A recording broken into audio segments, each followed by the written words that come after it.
Nou, goeiedag. Goeiedag. Wilt wat vangen? Jawel. Daar hier weer in. Daar hebben we een. Ze maar eigenlijk al wat groter worden.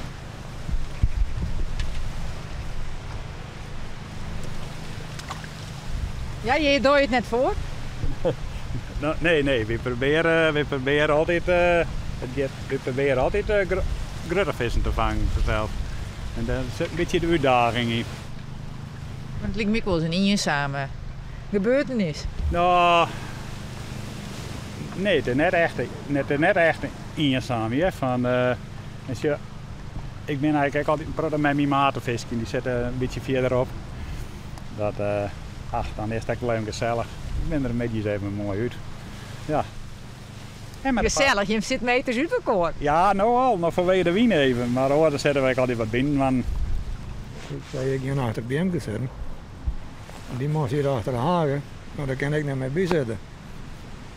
Dus ik zei, een kroep ik hier en dan kunnen we net met me praten. Nou, ik goed dat niet. Hoe lang vis je maar mooi van? Nou, wel hier of wat rijden, denk ik. We waren vlak binnen op de beurt en we zitten bij dezelfde visverenigingen. En ja, dat jouwt een baan.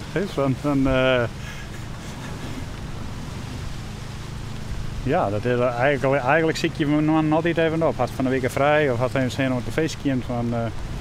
Zaterdag geven we mee, we zijn trainers. Met de wedstrijd mee.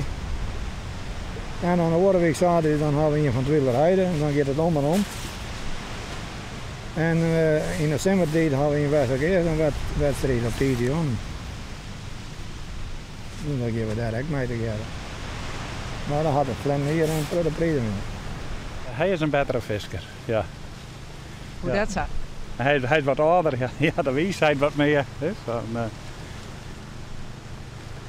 maar ik ken hem soms wel in wat partijen. Maar ik maak graag maar wel dame. Dat kan altijd net. Vrouw wil ik wel wat, dan begint ze het niet tegen me. Ja, doe maar. En die kan net ouder rijden. Sinds vrouw wel, dus ik zeg, dan mag nog meer rijden. Dan kan de vrouw in ieder geval met ouder rijden. Die kan dan net ouder rijden.